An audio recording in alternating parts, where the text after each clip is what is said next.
Vamos lá, hoje é o último capítulo, né, de 1 Reis, capítulo 22, tá? Fazer um breve resumo, como sempre, da aula passada, capítulo 21. O Adalto não, foi o Léo, né, fez 2 aulas seguidas, tudo que ele falou, tá? Então, a aula passada falou, o tema basicamente foi sobre a importância de se ter o que? Integridade, né, diante das tentações geradas pela riqueza, pelo poder, tá? Conforme aconteceu ali com o rei Acabe. Então, a aula passada foi um alerta sobre as consequências das nossas atitudes diante do nosso Deus, tá? Uma reflexão ali sobre ética, né? Sobre moral, tá? Que, logicamente, todo cristão tem que ter, tá? Coisa que o rei Acabe também não possuía. Então, como a gente viu, só uma repassada, a ganância do rei Acabe, ela não tinha limites, né? Além de apóstata, idólatra, incentivou a idolatria em toda a nação de Israel, ele também era o quê? Ganancioso, né? E as suas atitudes, como o Adalto falou, e o Léo também na sua aula, revelavam que ele era o quê? Um homem mimado, né? E dominado por sua esposa Jezabel. Tudo isso se resume ali no versículo 25, que diz: nunca existiu ninguém como Acabe, que se vendeu para fazer o que o Senhor reprova, pressionado por sua mulher Jezabel, tá? Então, esse aí era Acabe, o rei Acabe, né? A característica ali, a sua personalidade, tá? Mas a história se inicia falando sobre Nabote, um homem que possuía uma vinha ali do lado do palácio do rei Acabe, né? O rei, por sua vez, queria aumentar ali, né, os seus domínios, seus limites. Então, ele vai e faz uma oferta a esse seu vizinho, né? Porém, Acabe recusa a oferta. E, como bem disse o Léo, essa recusa não foi por acaso. Isso aí foi baseado lá em Números e Levíticos, fala sobre isso. A palavra diz: a terra não poderá ser vendida definitivamente, porque ela é minha e vocês são apenas estrangeiros e imigrantes, né? Então, aquela vinha era uma herança herdada pelos seus ancestrais ali, tá? E Deus havia proibido, né, os judeus de venderem a herança familiar. Só que, como nós vimos no final da história, essa recusa aí gerou a morte, né? A morte de Nabote. Por quê? Só recordando aqui, a palavra diz que o rei Acabe voltou para casa ali indignado, né? Embirrado, né? Isso aí, logicamente, chamou a atenção da sua esposa, a rainha Jezabel, e ela foi procurar saber o motivo, né, daquilo, o que tinha acontecido, e após saber do ocorrido, ela foi tomar as providências cabíveis, né? E a gente sabe que Jezabel era uma pessoa que sabia como resolver as situações da pior maneira possível, não é verdade? Então, o que ela faz? Ela vai traçar um plano para aniquilar a vida de Nabote, para o seu esposo, o rei Acabe, poder ficar ali com aquele pedaço de terra. Então, ela escreve cartas, né, aos líderes, aos sacerdotes ali, acusando Nabote de blasfêmia contra Deus, né? Aliás, esse aí era um pecado que cometia constantemente, era ela própria, não é verdade? Mas, enfim, a pena para esse crime era o apedrejamento, a morte através do apedrejamento, né? O que ela faz? Ela arruma ali 2 testemunhas falsas e, resumindo, Nabote foi morto por um crime que ele não cometeu, né? E após o plano consumado, Acabe pôde ficar ali, tomar posse daquela terra, né? Aliás, terra essa regada com sangue inocente, não é verdade? Então, Nabote foi vítima ali de uma trama, tá? Mas depois falou também sobre a intervenção de Deus acerca desse ocorrido aí, né?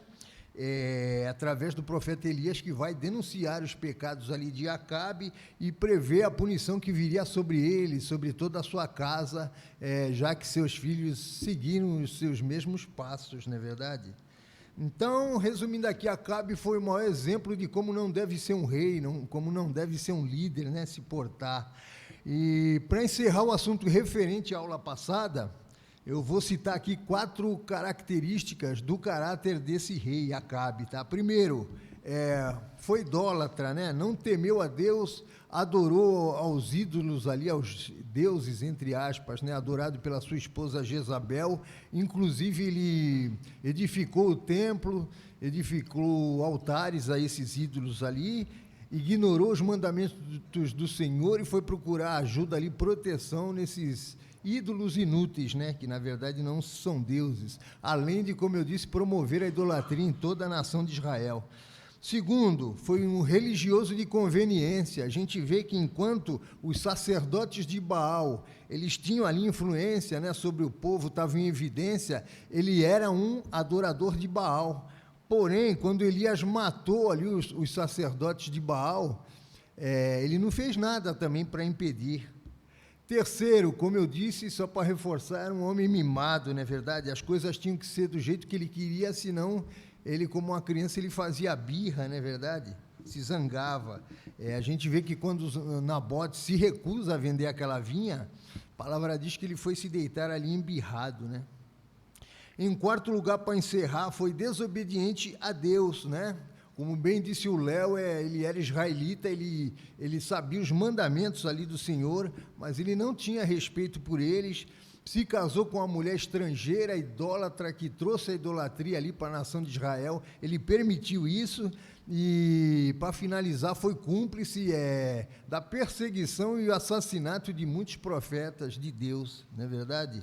Inclusive, ele considerava ali o profeta Elias como inimigo, né? Número um, inimigo público, número um, e uma ameaça ao reino, tá? Então, ele achava que o seu pecado não teria consequência diante dos olhos de Deus, né? Porém, a gente vê ali que teve, sim, gerou consequências, ele e toda a sua família ali, tá? Então, enfim, a aula passada falou basicamente sobre a cobiça de Acabe e a justiça de Deus. Gálatas 6,7 diz, não se deixe enganar, né? De Deus não se zomba, tudo que o homem semear, isso também ceifará. Amém?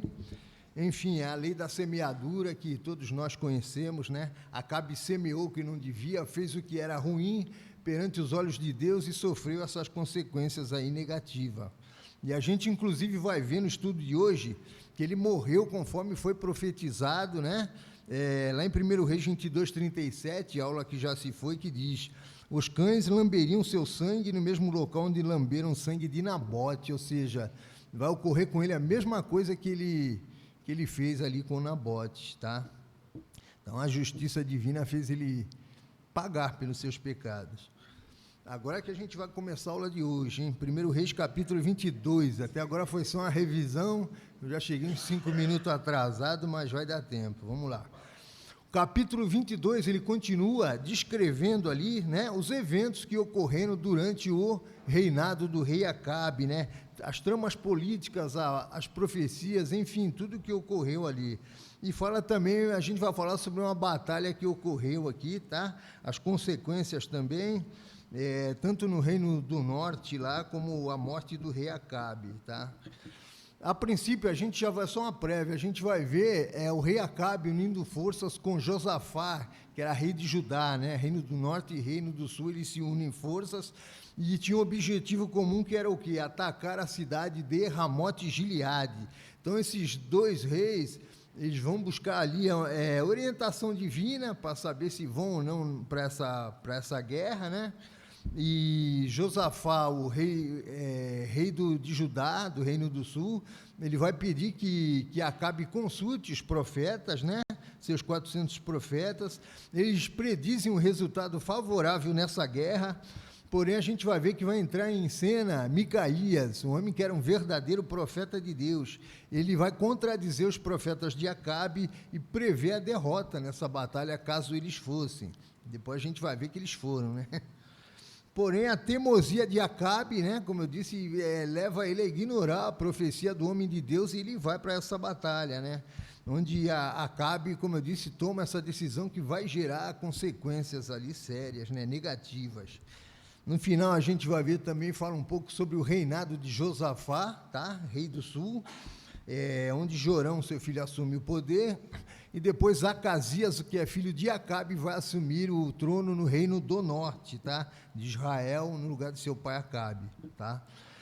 Mas, no geral, esse capítulo é um alerta sobre a importância de buscar discernimento da parte de Deus nas decisões que a gente toma na nossa vida, né, no nosso dia a dia. E também vai falar o quê? Sobre como a teimosia e o orgulho traz resultados trágicos, desastrosos, né, na nossa vida, nas decisões no dia a dia, tá? Isso aqui é só uma prévia desse capítulo 22, a gente vai ver com detalhe, tá? Então, do versículo 1 ao 4, vai narrar o planejamento para essa batalha, né, que vai se travar, eles vão lá lutar contra Ramote e Gileade. Fala um pouco sobre essa aliança entre Reino do Norte e Reino do Sul, Acabe e Josafá. Do versículo 5 ao 12, os profetas, olha que interessante, de Acabe vão profetizar a vitória nessa batalha, tá? Do versículo 13 ao 28, vai entrar em cenas o profeta Micaías, verdadeiro homem de Deus, e ele vai profetizar o contrário, né, que seria a derrota nessa batalha, e Micaías também vai confrontar os profetas ali de Acabe. Do versículo 29 ao 40, narra a batalha propriamente dita ali, né, e a morte de Acabe. Do versículo 41 ao 50, narra o reinado e a morte de Josafá e os eventos ocorridos ali durante o seu reinado. E finaliza do versículo 51 ao 53, são 53 versículos, tá? São as considerações finais, tá? Onde vai enfatizar mais uma vez ali toda a maldade do rei Acabe, né? A sua morte ali se cumprindo, então, o juízo de Deus, amém? Vamos começar, então, versículo 1 ao 4. 1 Reis, capítulo 22, 1 ao 4. Durante 3 anos não houve guerra entre a Síria e Israel. Mas no 3º ano, Josafá, rei de Judá, foi visitar o rei de Israel. Este havia perguntado aos seus oficiais: por acaso vocês não sabem que Ramote e Gileade nos pertence? E ainda assim não estamos fazendo nada para retomá-la do rei da Síria? Então perguntou a Josafá: irás comigo lutar contra Ramote e Gileade? Josafá respondeu ao rei de Israel: sou como tu, meu povo é como o teu povo, e os meus cavalos são como se fossem teus. Tá? Então o texto, a princípio, inicia narrando ali um tempo de paz, né, durante 3 anos ali. Por que isso? Porque Acabe, o Léo falou isso também um pouco, ele havia feito um acordo, né, de paz com Ben-Hadad, o rei da Síria. Porém, 3 anos após, ele quebra esse acordo, não é verdade? Por quê? Porque ele via a chance de retomar essa cidade, que havia sido perdida ali para a Síria, tá? Então, ele convence Josafá, o rei de Judá, aí com ele, né, ajudar ele nessa batalha. Por quê? Essa estratégia política, ela era muito usada na época. 2 reis, 2 exércitos se uniam para atingir um bem comum, né, um objetivo militar ali, tá? Então, eles iam unir forças, lutar como se fosse um só exército. Judá ajudaria Israel aí nesse confronto ali, tá? Aí vem uma curiosidade: por que esse elo entre o Reino do Norte e o Reino do Sul, né? Já que em aulas passadas eu mesmo falei, a palavra diz isso, mais de uma vez, de que houve confronto, houve guerra entre Israel e Judá durante todos os seus dias, né? A palavra diz isso. E aqui a gente vê um elo, uma união. Acontece que Josafá, rei de Judá, ele se tornou, né, parente de Acabe, já que o seu filho Jorão se casou com a filha de Acabe, de Atalia, né? De Acabe de Jezabel, se casou com Atalia, tá? Isso aí é narrado lá em 2 Reis e também no livro de Crônicas. Então, esse casamento, ele ratificou ali uma aliança política, né? Mas a gente vê que deixou Josafá, o rei de Judá, numa situação meio precária. Por quê? Porque ele teve que batalhar ali, né? E entrar numa guerra que não era sua, né? Com o rei de Israel. Vamos ver o desenrolar dessa situação. Versículo 5 ao 7. Mas acrescentou: peço-te que, busques primeiro o conselho do Senhor. Então o rei de Israel reuniu 400 profetas e lhes perguntou: devo ir à guerra contra Ramote de Gileade ou não? Eles responderam: sim, pois o Senhor a entregará nas mãos do rei. Josafá, porém, perguntou: não existe aqui mais nenhum profeta do Senhor a quem possamos consultar? Que a gente vê a princípio que Josafá era um homem, né, de Deus, um homem temente a Deus, né, o rei de Judá. Então ele teve essa sabedoria de sugerir que o rei Acabe pedisse uma orientação divina, se eles deveriam ou não ir para essa guerra, né? Então ele tinha esse discernimento diante das decisões importantes da vida, tá? Josafá queria saber a vontade de Deus, tá? Acabe, por sua vez, não era um homem conhecido como quem tinha intimidade com Deus, né? Com quem tinha um compromisso com Deus, tá? Mas ele, a princípio, concorda ali com a sugestão de Josafá, e no versículo 6 diz que ele reúne seus 400 profetas. Um detalhe: esses homens eram aparentemente profetas de Deus, né? Então, por esse motivo que Josafá desejou saber a opinião deles, não é verdade? Só que a gente sabe que eles eram infiéis na sua vocação, eles só falavam aquilo que o rei Acabe queria ouvir, né? Então eles eram praticamente contratados para aquilo ali, para não contrariar o rei, né? Esses profetas, na verdade, estavam mais preocupados em agradar o rei Acabe do que revelar verdadeiramente a vontade de Deus. Então, logicamente, suas provisões eram sempre otimistas ali diante do rei, né? E lógico que eles garantiram que podia ir para a guerra, que era favorável para eles venceriam. E a gente sabe que é isso que o rei Acabe queria ouvir, tá? Considerando, lógico, todo o seu histórico de desobediência ao Senhor.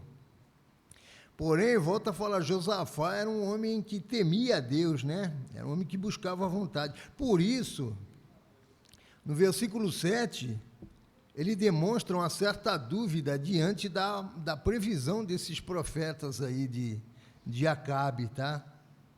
Ele percebe algo errado, então ele questiona, ele pergunta: não existe nenhum profeta, né, de Deus, né, entre os profetas de Acabe?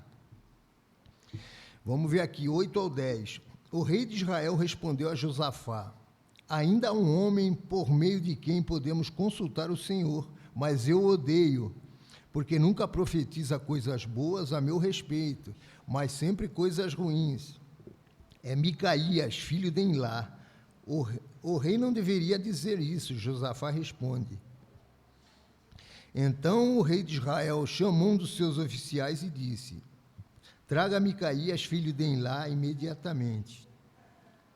Usando vestes reais, o rei de Israel e Josafá, rei de Judá, estavam sentados em seus tronos na eira junto à porta de Samaria. E todos os profetas estavam profetizando em transe diante deles. Então, após o questionamento ali de Josafá, né, não existe um verdadeiro profeta de Deus, né, a quem possamos ali consultar. Aí Acabe, ele diz ali que existia Micaías, né? E Acabe sabia que Micaías era um homem de Deus. A gente vê aqui que no versículo 8 ele diz: ainda há um homem, né, por meio de quem podemos consultar o Senhor. Ele sabia de tudo. Ele era enganado, na verdade, porque ele queria, né? Só que Acabe, nem ele nem seus profetas não gostavam de Micaías. Por quê? Porque ele não profetizava aquilo que eles queriam ouvir, mas ele falava assim o que Deus dizia, né? A mensagem de Deus, revelava a verdadeira palavra de Deus, independente da vontade do rei e dos seus profetas ali, tá? Mas, mesmo contra a sua vontade, o rei, então, manda chamar ali Micaías. Algo interessante, versículo 10 diz ali que os profetas de Acabe estavam profetizando em transe, né? Diante de Acabe e Josafá. Vamos lá, verso 11 e 12. Zedequias, filho de Kenaná, fez para si uns chifres de ferro e disse: assim diz o Senhor, com esses chifres tu ferirás os sírios até que sejam destruídos. Todos os outros profetas estavam profetizando a mesma coisa, dizendo: Ataca a Ramote Gileade e serás vitorioso, pois o Senhor a entregará nas mãos do rei, tá?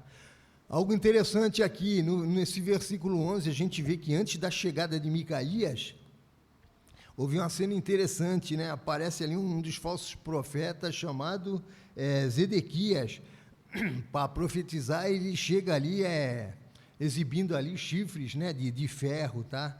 Então, em seguida, ele prevê que os dois reis se unissem e fossem para a guerra, eles empurrariam os sírios como se estivessem empurrando eles, né, com chifres ali, até derrotar eles completamente, tá? Então, ele tentou aqui validar a sua profecia através dos chifres, que na época o chifre simbolizava, né, força, poder, vitória, não é verdade? E depois o versículo 12 enfatiza que todos os profetas de Acabe ali, eles concordavam, sim, em dizer que se os dois reis se unissem, eles obteriam a vitória nessa batalha, tá? Aqui a gente vê outra curiosidade, né? Essa passagem, ela lembra o que ocorreu com o profeta Elias. Mais uma vez a gente vê 400 profetas, né? Ali de Baal contra um só profeta, um homem de Deus, não é verdade? Na verdade, eu acho que Israel nem possuía mais, não sei, profetas nessa época, porque a rainha Jezabel já tinha determinado, né, a morte deles todos, e creio que se sobrou algum, provavelmente estava disperso, né, nem aparecia mais. Então, esses 400 homens da corte ali de Acabe, eles não eram profeta de Deus, logicamente. Na verdade, eles faziam uma apresentação teatral ali, era o que o rei queria ver, não é verdade, diante ali de Acabe. Quer falar alguma coisa, Dalton?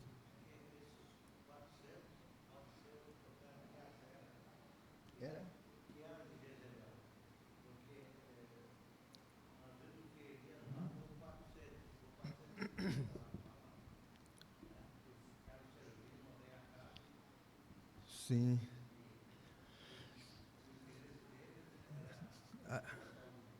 A gente vê que um número né, 400 para 1, 450 para 1.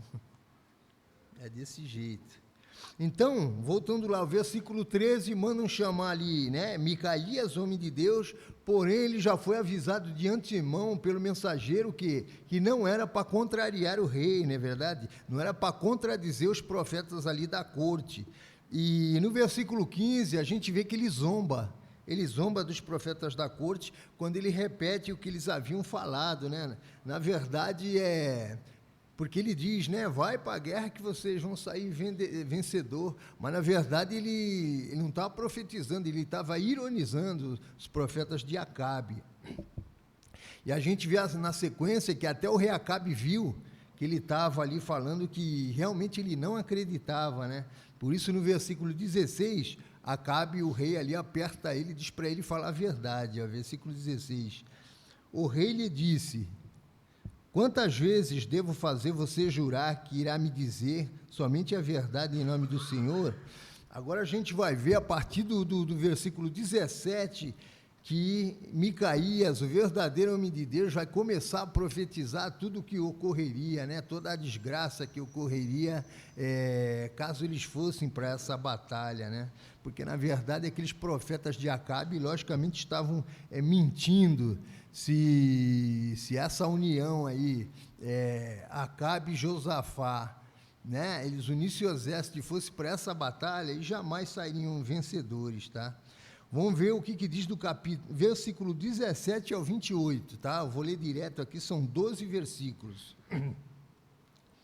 Então disse, aqui é o profeta Micaías falando, né? Então disse, vi todo Israel disperso pelos montes como ovelhas sem pastor, e o Senhor disse, estes não têm dono, cada um volte para casa em paz.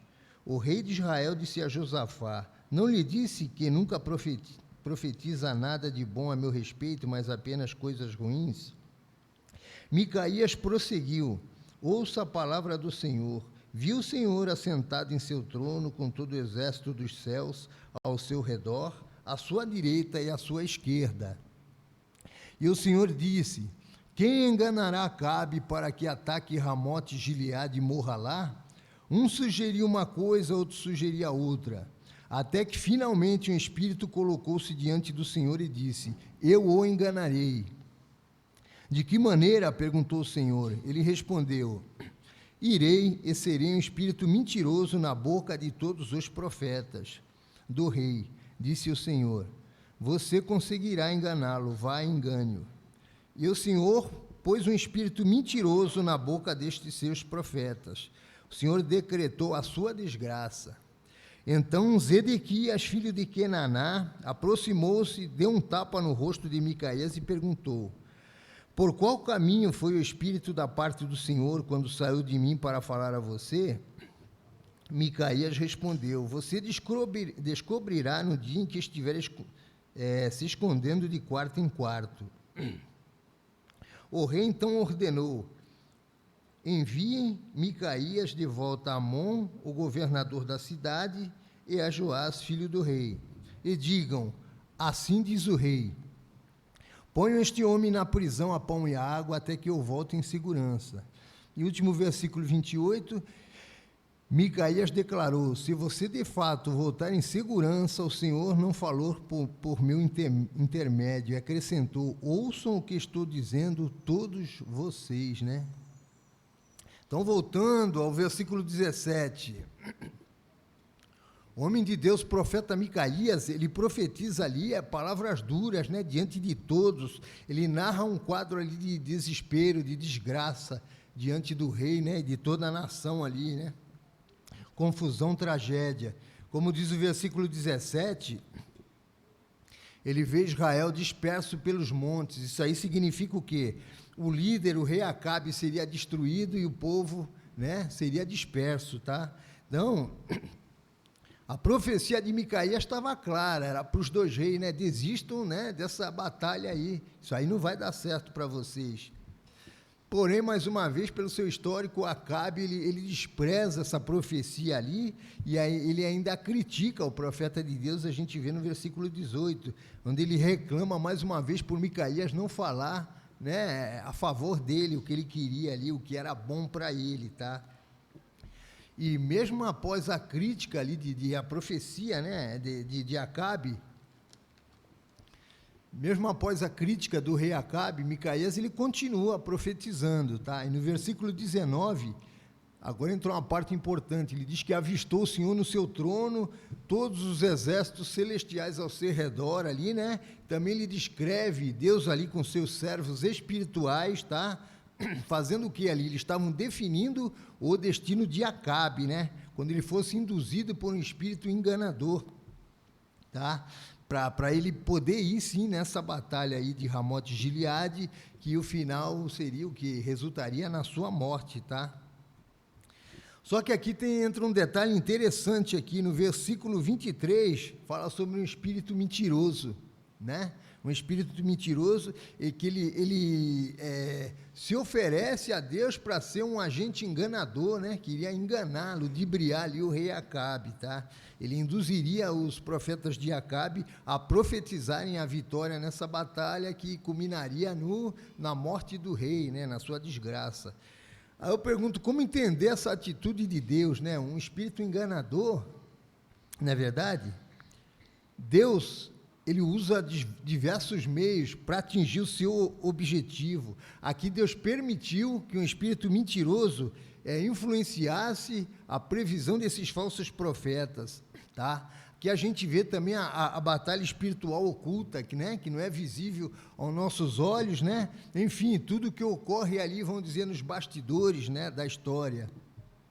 Tudo isso para quê? Com o objetivo de se cumprir, né, enfim, a vontade de Deus. Porque se a gente for ver, o mal, ele não tem autonomia para agir, né, sozinho, por conta própria, sem a permissão de Deus. Então, o que ocorreu aqui foi fruto da vontade permissiva, né, de Deus, para quê? Para que se cumprisse o propósito de Deus, né? Por outro lado, se a gente for ver também, o rei Acabe, ele já estava, como eu disse, sendo enganado há muito tempo, porque ele mesmo queria, né? Estava sendo enganado pelos seus profetas, queria que eles profetizassem né, aquilo que ele queria ouvir, o que era bom para ele. Então, Deus faz com que ele continue com esse seu coração endurecido, né? Tipo, se é isso que ele quer, é o livre-arbítrio, né? A fim de realizar o seu juízo ali sobre ele, tá? Se a gente for ver, a história se repete, é mais ou menos o que ocorreu com Faraó, né? Na fuga lá do Egito, do povo de Israel. Da mesma forma, Deus endureceu o coração de Faraó para que se cumprisse ali os seus propósitos. Enfim, né? Tem um princípio bíblico, está lá no Salmo 42, versículo 7, que diz: um abismo chama outro abismo, né? Ou seja, a pessoa já está afundada, é aquilo que ela quer, ela só vai se afundar cada vez mais. E depois, no versículo 24, a gente vê aqui a maldade de Zedequias, né? Quando ele agride o profeta de Deus, Micaías, dá uma bofetada ali, né? Por ele falar a verdade. Só para recordar, Zedequias é aquele profeta que utilizou os chifres de ferro ali para validar a sua profecia, tá? Em resposta a essa agressão que ele sofreu, o profeta Micaías, ele diz o quê? Que chegaria um dia em que todos os falsos profetas estariam dispersos, né? Se esconderiam num lugar secreto, tá? E isso ocorreria quando Israel finalmente fosse ali derrotado e quando Acabe estivesse morto, né? E depois disso, para finalizar essa parte, a gente vê que a atitude do rei é mais maligna ainda, porque ele vai decretar a prisão, isolamento desse profeta de Deus, por ele ter falado a verdade, né? Quando no versículo 27 ele ordena ali a prisão do profeta, do homem de Deus, né? Que ele ficasse ali preso, né? Passando a pão e água. Tudo isso por quê? Porque ele falou a verdade, né? A palavra de Deus, tá? Mais uma vez, do versículo 29 ao 40, vai narrar propriamente a guerra ali que ocorreu contra a Síria, a morte de Acabe, tá? Vamos ver o que dizem, é mais 12 versículos, eu vou ler direto esses 12. A iniciar do versículo 29, ó, quem quiser acompanhar. Então o rei de Israel e Josafá, rei de Judá, foram atacar Ramote e Gileade. E o rei de Israel disse a Josafá: entrarei disfarçado em combate, mas tu usa as tuas vestes reais. O rei de Israel disfarçou-se e ambos foram para o combate. O rei da Síria havia ordenado aos seus 32 chefes de carros de guerra: não lutem contra ninguém, seja soldado ou seja oficial, senão contra o rei de Israel. O objetivo dele era o rei de Israel, né? Verso 32. Quando os chefes dos carros viram Josafá, pensaram: é o rei de Israel, e o cercaram para atacá-lo. Mas Josafá gritou. E quando os comandantes dos carros viram que não era o rei de Israel, deixaram de persegui-lo. De repente, um soldado disparou seu arco por acaso e atingiu o rei de Israel entre os encaixes da sua armadura. Então o rei disse ao condutor do seu carro: tire-me do combate, fui ferido. A batalha foi violenta durante todo o dia e assim o rei teve que enfrentar os sírios em pé no seu carro. O sangue do seu ferimento ficou escorrendo até o piso do carro de guerra e ao cair da tarde ele morreu. Quando o sol estava se pondo, propagou-se um grito por todo o exército: cada homem para a sua cidade, cada um para a sua terra. Assim o rei morreu e foi levado para Samaria e ali o sepultaram. Lavaram seu carro de guerra no açude em Samaria, onde as prostitutas se banhavam e os cães lamberam o seu sangue, conforme a palavra do Senhor havia declarado.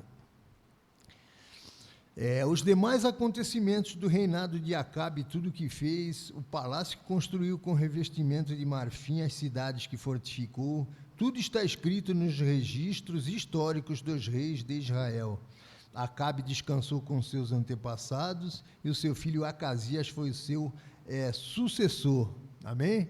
Vamos voltar lá, que eu li bastante coisa aqui. Versículo 29, mais uma vez a gente vê, né, só enfatizando que o rei Acabe, né, ele ignorou totalmente a profecia do homem de Deus, do profeta Micaías, né? Porém, no seu íntimo, ele sabia, volto a dizer, que Micaías era um profeta, um homem de Deus, né? E ele tinha um certo temor, né? Acho que ele pensou, caso ele esteja dizendo a verdade, isso vai ocasionar minha morte. Então, o que ele faz? Olha a maldade, ele bola um plano para ele disfarçado para a guerra, né? Então, creio eu que ele chegou vestido como um soldado comum, não é verdade? Isso para quê? Para tentar ludibriar ali, tentar impedir o cumprimento da profecia, tá? Então, a gente vê que a sua maldade ainda vai além, por quê? Porque ele sugere que Josafá, o rei que estava companheiro junto com ele nessa batalha, que ele vá com a sua vestimenta real, não é verdade? Por que isso? Isso aí, logicamente, atrairia o inimigo pensando que era o rei Acabe. Tipo, no lugar de eu morrer, morre o rei que está me ajudando, Josafá. Tá? Então, a gente vê aqui depois, versículo 31, algo interessante, o rei da Síria, ele ordena aos chefes dos carros de guerra que não entrem em conflito, em combate com nenhum combatente ali, nenhum soldado e nenhum oficial, mas o foco era quem? Acabe, o rei de Israel, não é verdade? Inclusive, a gente vai ver no versículo 32, né, que os chefes dos carros de guerra, eles avistam Josafá, o rei de Judá, confundem, acham que é Acabe, né, e cercam para atacar eles. Eles acham que é Acabe porque ele estava com a vestimenta ali real. Só que Josafá grita e o povo dispersa ali, para de perseguir ele. Então, mas algo interessante, a gente vê que a participação de Josafá, o rei de Judá, nessa guerra, não tinha nada a ver, não é verdade? Uma guerra que ele nem deveria estar, isso aí quase que custou a sua vida, né? Ele vai morrer depois, mas não motivado por essa batalha, tá? Inclusive, lá em 2 Crônicas 19, 1 ao 3, ele é repreendido por isso. Vou ler aqui esse trechinho, diz assim, ó: quando Josafá retornou em segurança ao seu palácio em Jerusalém, o vidente lhe disse: será que você devia ajudar os ímpios e amar os que odeiam ao Senhor? Ou seja, ele está no lugar errado, na hora errada, fazendo o que não devia, não é verdade? Mas, por outro lado, a gente vai ver que a vida de Josafá, ela foi preservada, não pelo seu grito, né, que afugentou quem perseguia ele, mas pela vontade de Deus, tá? Josafá, ele foi salvo por Deus, isso aí é comprovado na palavra, 2 Crônicas 18:31, que é um paralelo da mesma história, diz, ó: quando os chefes dos carros viram Josafá, pensaram, esse é o rei de Israel, né, como eu havia dito, e o cercaram para atacá-lo. Josafá, porém, gritou, ao detalhe, e o Senhor o socorreu, Deus o desviou deles, né? Então, logicamente, foi pela vontade de Deus, né? Houve a intervenção divina aí nesse ato. Depois, diz no versículo 34, né, narra a batalha durante todo o dia, ali até o final da tarde, onde um soldado do exército da Síria, olha que interessante, atira uma flecha aleatoriamente, mas lógico que não era, né, isso já vinha de Deus, né, porém essa flecha aí, ela vai atingir Acabe e entre as articulações da sua armadura, olha que interessante, flecha essa direcionada, né, por Deus. Então Acabe foi ferido gravemente, acho que ele permaneceu ainda, né, na batalha para incentivar seus soldados, mas no final da tarde ele é levado ali para o acampamento, né, sua situação piorou e ele veio a falecer, a morrer, não sei, creio eu, por hemorragia, né, a palavra diz que o sangue foi escorrendo ali no carro de guerra, tá? Então, nesse momento aqui se cumpre a profecia de que ele seria morto nessa batalha, né? A palavra de Deus se cumpre. E depois no versículo 38 se cumpre a seguir a profecia do profeta Elias, que diz que os cães lamberiam seu sangue, né? Da mesma forma como lamberam o sangue de Nabote, a quem ele ocasionou a sua morte, tá? E no versículo 40 já narra seu filho Acasias ali, como sendo seu sucessor no trono, tá? Mas aqui a gente vê, interessante aqui, que nem ele usou um disfarce ali, mas foi uma besteira da parte dele, né? Isso aí, logicamente, nunca, jamais iria livrar ele do juízo de Deus, tá? Agora, do versículo 41 ao 50, vai narrar a morte, né? O reinado e a morte de Josafá. Vamos ler esses 10 versículos que está acabando, tá? Versículo 41. Josafá, filho de Asa, tornou-se rei de Judá no 4º ano do reinado de Acabe, rei de Israel. Josafá tinha 35 anos de idade quando se tornou rei e reinou 25 anos em Jerusalém. O nome da sua mãe era Zuba, filha de Sili. Em tudo andou nos caminhos do seu pai Asa e não se desviou deles. Fez o que o Senhor aprova. Contudo, não acabou com os altares idólatras, nos quais o povo continuou a oferecer sacrifícios e a queimar incenso. Josafá teve paz com o rei de Israel. Os demais acontecimentos do reinado de Josafá, as suas realizações e façanhas militares, tudo está escrito nos registros históricos dos reis de Judá. Verso 46. Ele livrou o país dos prostitutos cultuais que restaram depois do reinado do seu pai Asa.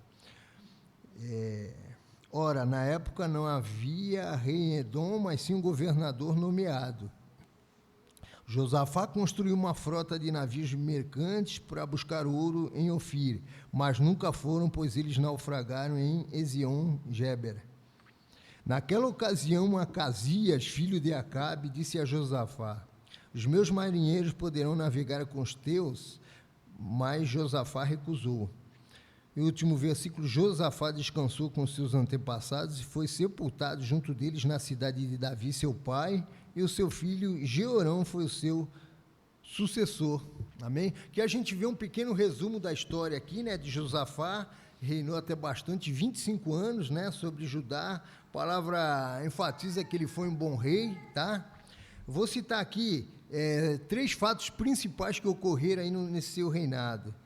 Primeiro, a palavra diz aqui, enfatiza que ele andou nos caminhos do seu pai Asa, tá? Porque ele foi um rei justo, né? Um rei temente a Deus. Ele também continuou a reforma que seu pai havia iniciado, não é verdade?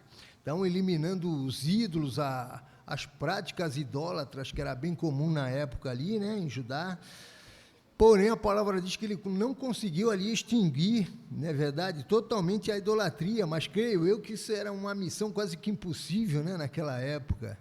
Era bem difícil isso. Segundo, ele fortaleceu o seu exército de modo que nenhuma nação vizinha, né, todos queriam paz com ele, ninguém queria ali guerrear com Judá. Segundo Crônicas 17:10, diz: os filisteus até traziam presentes a Josafá, então era um rei respeitado, não é verdade? Terceiro, a palavra diz que ele também viveu em paz com o rei de Israel, né? Inclusive, ele se une ali com Acasias, o rei já que estava em vigor, para uma campanha militar ali, uma campanha marítima. Mas só que quando os navios naufragam, olha que interessante, Josafá percebe que Deus não aprovava essa associação, não é verdade, com Acasias, que era o filho do rei Acabe, tá? Isso é narrado em 2 Crônicas 20:37, que diz: porquanto te aliastes com Acasias, o Senhor destruiu as tuas obras, e os navios se quebraram e não puderam ir a Tarsis, né? Então a gente vê que foi isso aí que ocorreu, não era para ele ter essa associação, né, com o Reino do Norte. Fora isso, Josafá se dedicou ali, né, em consolidar o seu reinado ali, fortalecendo a sua posição como rei, como um bom rei, justo, né, diante ali do Senhor, e depois diz que quando ele morre é sepultado ali com seus antepassados e seu filho assume o trono, tá? Jeorão. Para finalizar aqui os últimos 3 versículos, do 51 ao 53. Aqui é um resumo dos atos de Acasias, né? O filho de Acabe, que assume o reinado no Reino do Norte, em Israel. Vamos ver o que diz aqui. Acasias, filho de Acabe, tornou-se rei de Israel em Samaria. No 17º ano do reinado de Josafá, rei de Judá, e reinou 2 anos sobre Israel. Fez o que o Senhor reprova, mais um, né? Pois andou nos caminhos de seu pai e de sua mãe, e nos caminhos de Jeroboão, filho de Nebate, que fez pecar Israel. Último versículo 53 diz: prestou culto a Baal e adorou-o, e provocou a ira do Senhor, o Deus de Israel, como seu pai tinha feito, né? A princípio, a gente já vê aqui que o reinado de Acasias, o filho de Acabe, foi bem curto, né? Só 2 anos. O outro foi 25, né, que eu falei, do Reino do Sul. E a palavra, mais uma vez, diz que ele cometeu os mesmos pecados ali. Seu pai Acabe, né? Sua mãe Jezabel e também de Jeroboão, que iniciou toda aquela idolatria, apostasia, né? No reino de Israel, tá? Propagou a idolatria em toda a nação. Então, aqui termina a história de Primeira Reis, né? Mas a história não acaba aqui. A gente vê que Primeiro e Segundo Reis é um livro só. Ele foi dividido, não é isso? Quando foi traduzido, não é verdade? Quando foi traduzido para o grego. Tanto é que na próxima aula, né? Vou iniciar a próxima aula, quem vai fazer é o Adalto. Já inicia falando a morte de Acasias, que cai ali do seu quarto, né, do alpendre e morre, fica doente, depois ele morre, né, por causa dessa queda, mas isso aí já é assunto para a próxima aula, já é com Adalto, amém? Que Deus abençoe a todos e eu agradeço a oportunidade.